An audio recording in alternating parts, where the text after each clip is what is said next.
जय हिंद। मैं पिंक विद्यार्थी लाइव जेस में आपका स्वागत है। आज हम लोकसभा चुनाव पे चर्चा करेंगे, तो ध्यान दीजिएगा आप। ये हमारी लोकसभा ऐसा है, ये क्या है? लोकसभा। ये हो गया लोकसभा।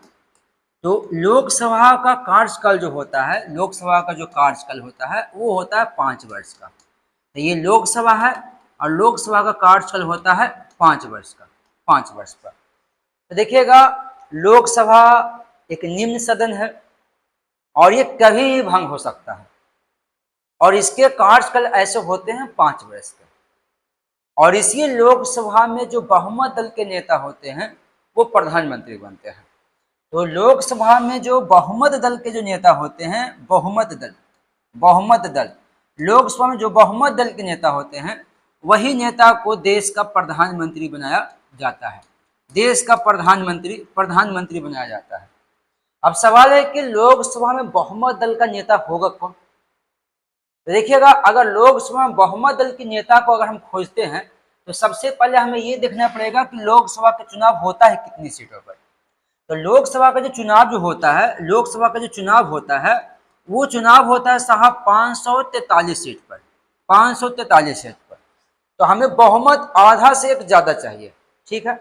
तो लोकसभा का जो चुनाव होता है वो 543 सीट पर होता है। अब हमसे पूछ रहा है कि कोई पार्टी कितना सीट लाएगा, तो हम समझेंगे कि वो बहुमत में आ गया है। तो कोई पार्टी अगर 272 सीट लाएगा, यानी 272 सीट लाएगा तो बहुमत में आ गया। मतलब चुनाव होता है 543 सीट पर, चुनाव होता है 543 सीट पर। अब अगर कोई व्यक्ति अगर कोई पार्टी 272 सीट लाता है तो हम ये समझेंगे कि उसकी बहुमत आ गई है। अब 272 सीट लाने वाली पार्टी के नेता को बहुमत दल के नेता समझा जाता है। अभी यही 272 में जो बहुमत दल के नेता होते हैं, हाँ, यही 272 का जो सांसद होते हैं वो अपने प्रधानमंत्री को चुनता है कि हमारे पार्टी की बहुमत आई है तो हमारे पार्टी से प्रधानमंत्री कौन बनेंगे। तो प्रधानमंत्री जो होता है ना, वो प्रधानमंत्री का निर्वाचन नहीं होता है, प्रधानमंत्री की नियुक्ति होती है। अगर पूछा जाए कि प्रधानमंत्री की नियुक्ति होती है कि निर्वाचन होता है, तो प्रधानमंत्री की नियुक्ति होती है, निर्वाचन नहीं होता है। तो लोकसभा में बहुमत दल का नेता प्रधानमंत्री बनता है और प्रधानमंत्री का कोई निर्वाचन नहीं होता है, बल्कि प्रधानमंत्री की नियुक्ति होती है। ये बात आपको याद रखना पड़ेगा। अब देखिएगा आगे, अब हर पार्टी की एक सोच होती है। हाँ, अब हर पार्टी की एक सोच होती है कि मेरा सीट ज्यादा से ज्यादा आए, मेरा सीट ज्यादा से ज्यादा आए। तो देखिएगा, इस बार जब लोकसभा, हाँ, अब लोकसभा चुनाव की बात किया जाए तो ये हो गया आपका लोकसभा चुनाव। लोकसभा चुनाव की बात किया जाए तो ये हो गया आपका लोकसभा चुनाव। तो प्रथम लोकसभा का जो चुनाव हुआ था, प्रथम लोकसभा का जो चुनाव हुआ था वो हुआ था साहब 1951 और 52 में। ऐसे मुख्य रूप से देखा जाए तो वो 1952 में हुआ है, लेकिन इसकी शुरुआत 1951 से ही स्टार्ट हो गई थी और ये संपूर्ण रूप से 1952 में हुआ है। तो हमारे देश में लोकसभा का पहला चुनाव 1951 से 1952 में हुआ है, ऐसा मुख्य रूप से 1952 में। लेकिन ये जो आपका चुनाव हुआ था वो 18वां चुनाव था, 18वां लोकसभा चुनाव था। 2024 में जो लोकसभा चुनाव हुआ ना, 2024 में जो लोकसभा चुनाव हुआ वो 18वां लोकसभा चुनाव हुआ। अब पार्टियां जो होती है वो लोकसभा चुनाव में अपने तरफ से तरह तरह की बातें रखती है।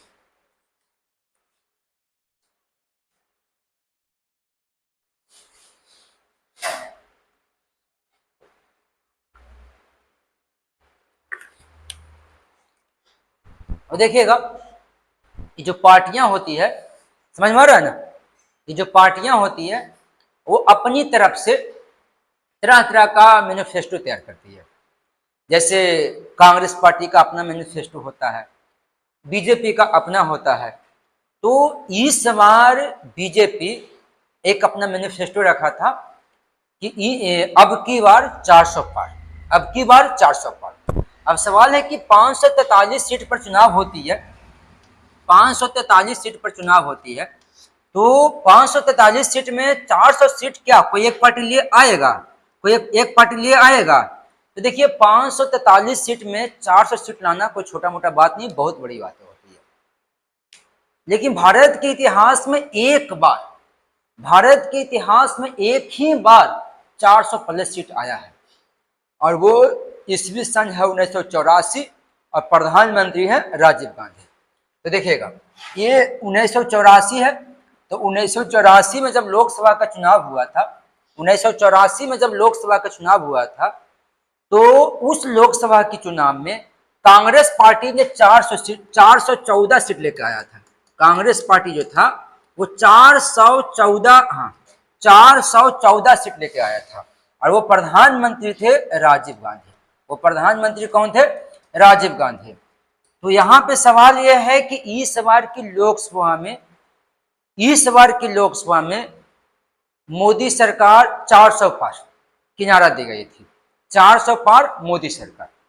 तो इस बार की लोकसभा में 400 पार मोदी सरकार की नारा दी गई थी।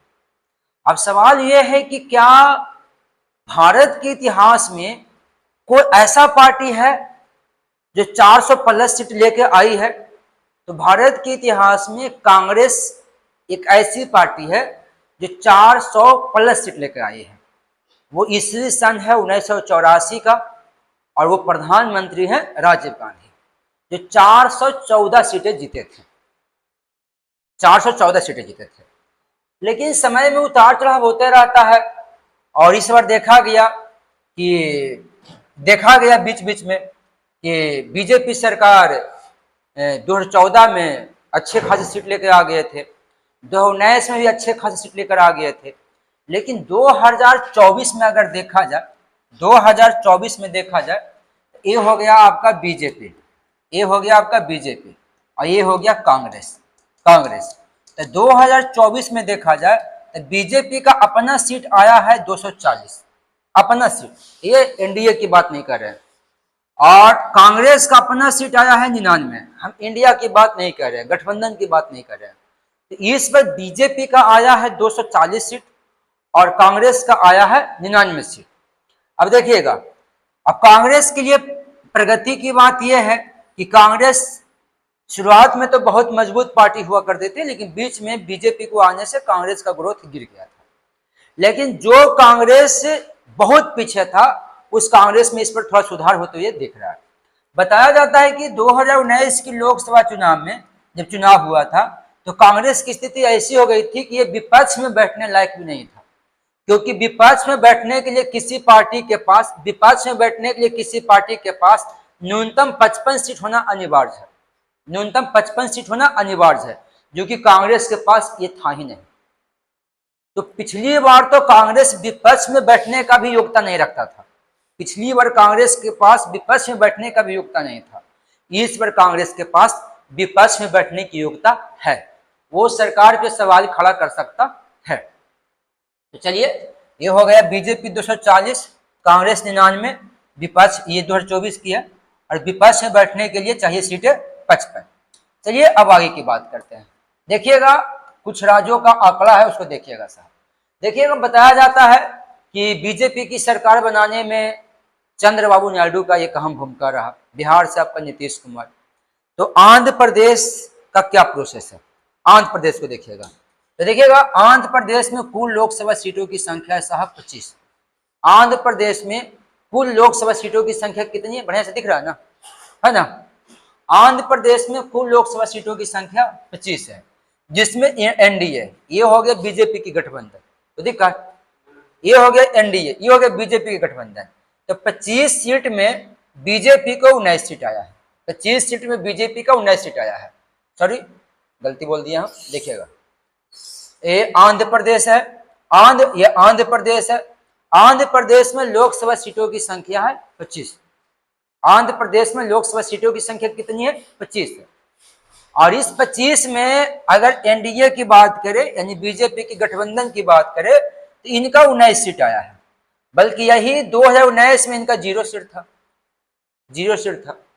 अब देखिएगा, ये एनडीए का 19 सीट है, अगर बीजेपी के देखिएगा ना, तो बीजेपी का 3 सीट है, यानी 3 सीट प्लस में है, बल्कि 2019 में इसका एक भी सीट नहीं था। और ये जो टीडीपी, ये जो चंद्रबाबू नायडू की जो पार्टी है टीडीपी, इनको 16 सीट आया है, बल्कि अगला बार 13 सीट आया था, 3 सीट फायदे में है।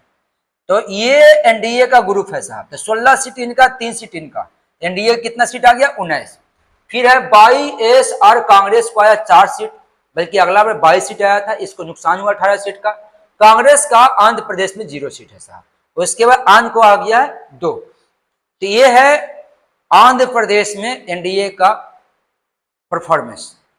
अब बात करते हैं तमिलनाडु। देखिएगा, तमिलनाडु से ही आंध्र प्रदेश अलग हुई है, और भाषा के आधार पर गठित भारत का पहला कोई राज्य है तो वो आंध्र प्रदेश है साहब। भाषा के आधार पर गठित भारत का पहला कोई राज्य है तो वो आंध्र प्रदेश ही है। अब बात करते हैं तमिलनाडु का। देखिएगा, तमिलनाडु में कुल लोकसभा सीटों की संख्या है 39, जिसमें अगर रिकॉर्ड देखा जाए तो यहाँ पे एनडीए है। तो तमिलनाडु में एनडीए को कोई सीट नहीं आया है, बल्कि 2019 में भी कोई सीट नहीं आया था। अगर आप इंडिया के देखिएगा तो 39 को 39 सीटों जो है वो इंडिया जीत गया है। 39 की 39 सीट इंडिया जीत गया है, जिसमें कांग्रेस को 9 सीट आया, डीएम के 22 सीट आया, अन्य सहयोगी का 8 सीट आया। अब आगे देखते हैं। देखिएगा, ये है तेलंगाना, ये आंध्र प्रदेश से अलग हुआ है। तो ये है तेलंगाना। तो तेलंगाना में अगर देखा जाए तो यहाँ लोकसभा सीटों की संख्या 17 है। कहीं ना कहीं पूछेगा आपसे किस राज्य में लोकसभा की सीटों की संख्या कितनी है। जो तेलंगाना में लोकसभा सीटों की संख्या 17 है, जिसमें बीजेपी का 8 आया है और कांग्रेस का 8 आया है। मतलब 16 में, हाँ 16 में 8 बीजेपी 8 कांग्रेस, और 1 हो गया अन्य, तो कितना हो गया, 17 हो गया। तो तेलंगाना में लोकसभा सीटों की संख्या 17, बीजेपी 8, कांग्रेस 8, 16 और 1 अन्य 17। देखिएगा, मोदी सरकार की अगर बात की जाए, बीजेपी की अगर बात की जाए तो 2024 में इनका मंत्रिमंडल सबसे बड़ा है। इनका बात हो रहा है।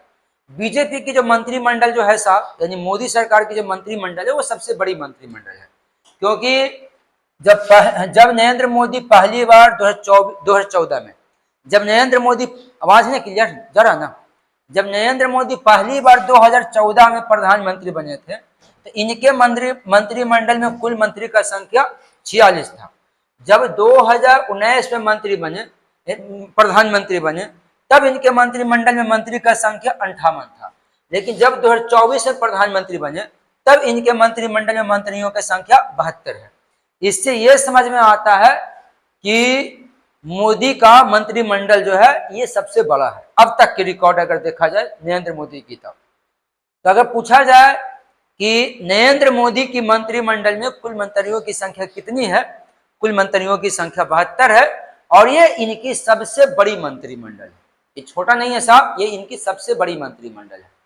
अब देखिए आगे की अगर बात किया जाए, हाँ अब देखिएगा, नरेंद्र मोदी ने मंत्री बनाने के लिए टोटल 24, पूरा दिख रहा है, टोटल 24 राज्य का सहारा, 24 राज्य से 72 लोगों को मंत्री बनाया। तो भारत में तो राज्यों की संख्या है 28, लेकिन मंत्री बनाने के लिए सिर्फ 24 राज्य का ही इस्तेमाल हुआ है। तो कहीं पूछा जाए कि कितने राज्य के लोगों को मंत्री बनाया गया, तो 24 राज्य। और कितने लोगों को मंत्री बनाया गया, तो वो 72 लोगों को मंत्री बनाया गया।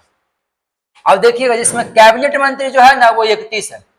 कैबिनेट मंत्री कितना है, 31, और राज्य मंत्री कितना है, 5, और स्वतंत्र प्रभाव वाले राज्य मंत्री है, समझना। इसका एक हम वीडियो बना देंगे मंत्रिमंडल का, फिर समझ में आ जाएगा।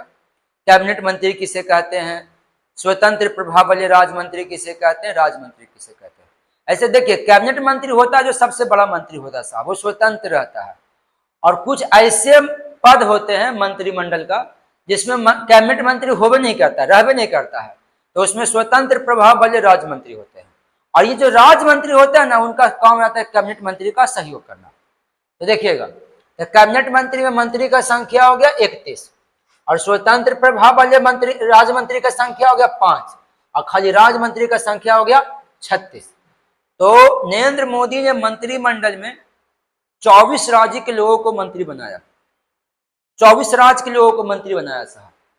और खास बात यह है कि तमिलनाडु में नरेंद्र मोदी 21 सीट नहीं जीता है। तमिलनाडु में नरेंद्र मोदी ने 21 सीट नहीं जीता है, फिर भी वहां से 3 लोगों को मंत्री बनाया। वहां से 3 लोगों को मंत्री बनाया, क्योंकि बहुत से राज्यसभा के भी तो होता है ना।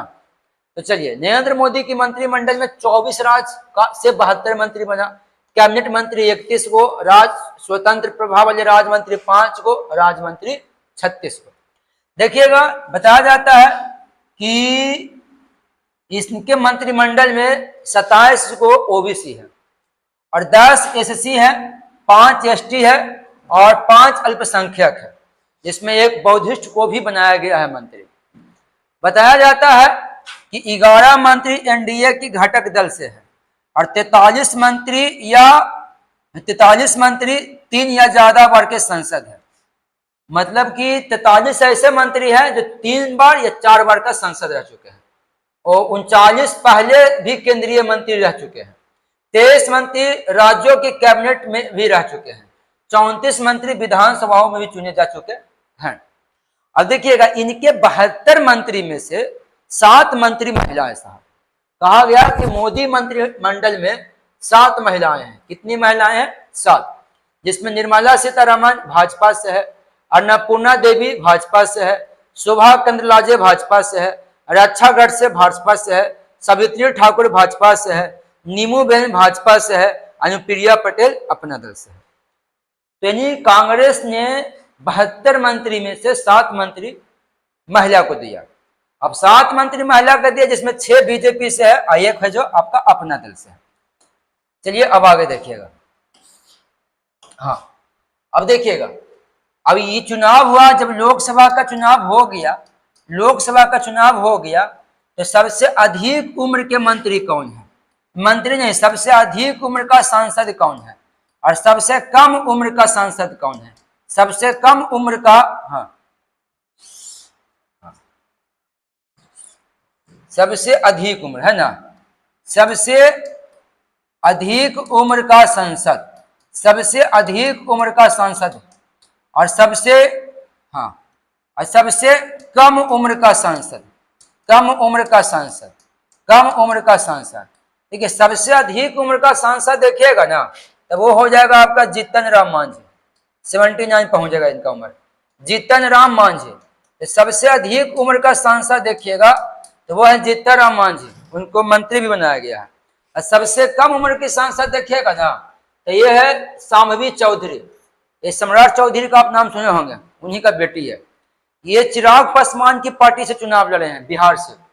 तो ये भी क्वेश्चन बनेगा कि बिहार के सबसे कम उम्र के सांसद शांभवी चौधरी, बिहार में सबसे अधिक उम्र का सांसद जीतन राम मांझी। तो ये चिराग पासवान की पार्टी चुनाव लड़े हैं, इनका उम्र 25 साल है, 25 साल है। उसके बाद ये आपका है साहब सरोज प्रिया, ये भी सबसे कम उम्र के सांसद है, इनका भी उम्र 25 बरस है। ये अखिलेश यादव की पार्टी चुनाव लड़े हैं। उसके बाद है पुष्पेंद्र सरोज, ये भी अखिलेश यादव की ही पार्टी चुनाव लड़े हैं, इनका भी उम्र 25 बरस है। तो सबसे कम उम्र का शांभवी चौधरी, सरोज प्रिया और पुष्पेंद्र सरोज, और सबसे अधिक उम्र का कौन हो जाएगा? तो जीतन राम मांझी। चलते हैं, थोड़ा एक नजर देख लेते हैं, ये पूरा लिस्ट नहीं है, फिर भी कुछ देख लेते हैं किनको किनको कौन सी मंत्री बनाया गया। आपके एग्जाम में से सवाल आ सकता है। देखिए साहब, युवा मामले और खेल मंत्री जो बनाया गया, ये राज्य मंत्री है, पहले कैबिनेट मंत्री पापा देख लीजिए, ठीक रहेगा।